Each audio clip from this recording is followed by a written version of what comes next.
Hi, my name is John Polack. I'm the author of Cherries, a Vietnam War novel. Tonight I'm going to read to you from the last few paragraphs of chapter 6, which is where the protagonist of the story spends his first night out in the jungle after going through orientation and everything else.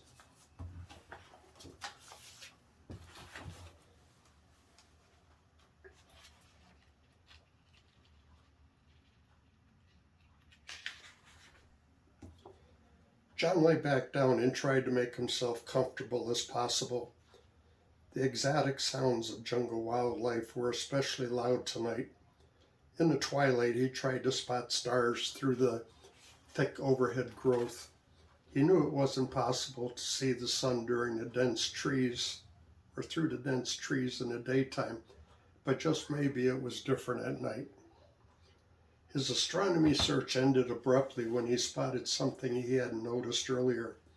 Just several feet above his head were two huge spiders, both as big as pancakes, and sitting in the exact center of their circular webs.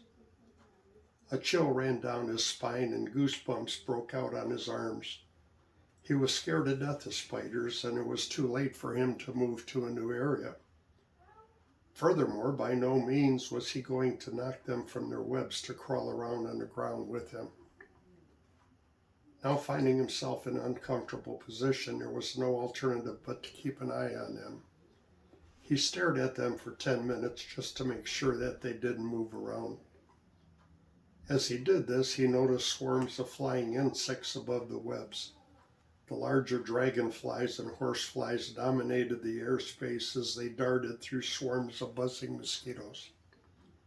He hoped that a few of them would get caught in the webs so the spiders would be occupied for the rest of the night and wouldn't want to drop down on him while he slept. John covered up with his poncho liner and tucked it in over his head. It was enough to keep the swarms of flying insects, but the whizzing sound in his ears was unbearable.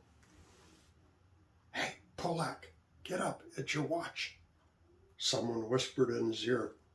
He sat upright and tried focusing his eyes on the now pitch-black darkness. It was no use, and he wondered if it was possible to have gone blind while asleep. "Who's that?" John whispered. "It's Scout," the same voice replied. "Take a hold of my arm, and I'll guide you to the watch area." He picked up his rifle and ammo, then snatched a handful of Scout's shirt, following him like a blind man.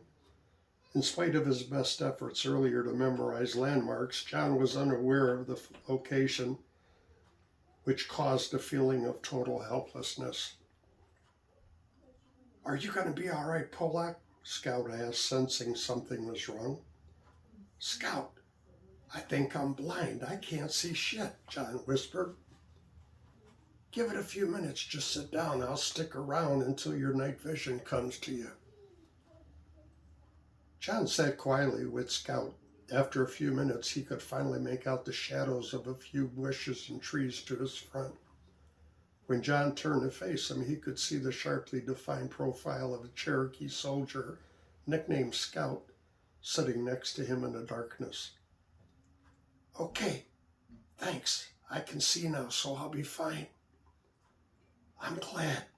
It's always a pitch when you wake up first thing in the bush. It happens to everyone." "Oh, well, at least I'll get 45 more minutes of some sleep." "Here's the radio handset," he said, holding it out and tapping him in the shoulder. "I'll see you later." He vanished into the darkness, leaving John alone to watch. John sat perfectly still, straining to see. He held the handset to one ear and tried to listen to the eerie jungle sounds of the other. "Thank God it'll be light in a half hour," he said to himself. Just then he heard a rush of static in the radio receiver and a voice whispering, "Romeo 6, this is Alpha 1, sit rep, over." John squeezed the handset once as Sergeant Holmes had instructed him earlier, which caused the noisy static to cease for an instant and then return after releasing the button. Sierra 6, this is Alpha 1, SID-Rep, over. The voice through the handset continued. A break in the static was the response. That continued for the next couple minutes until all the elements of the company had responded, including the ambush teams. The jungle began to lighten up a little as time toward the end of John's shift. He watched as a fog began materializing. The moist dew appeared to move as it saturated everything within 4 feet of the ground. When he felt his poncho liner and fatigues, he found they were already wet. At 6 o'clock, he took his rifle and walked to where Six-Pack was sleeping. After John gave him a couple shakes, he opened his eyes. "Morning, Sarge. It's time to get up." "Thanks, Polack. Start waking everybody else up in the squad. Tell them to hurry and eat breakfast. We have to be ready to leave on a patrol at 7. "Okay, will do." John left to wake the other 5 men, making sure he passed on the information his suspect had instructed. As he was doing this, the 2 ambush teams had arrived at the NBT. The individual members were moving through to returning to their designated squad locations. Six-Pack caught both Z and Frenchie when they arrived and personally informed them of the upcoming patrol. When John returned to his sleep area to pack up his gear, he looked up and found the 2 spiders still centered in their webs. Had they not been there, he would have scoured the ground looking for them before sitting down. He pulled out a heat tab and began to heat some water for Coco. It was ironic for a person in this country to be so very hot during the day, yet so cold at night. John added a packet of cocoa powder to his canteen cup of boiling water, stirring the contents with a plastic spoon.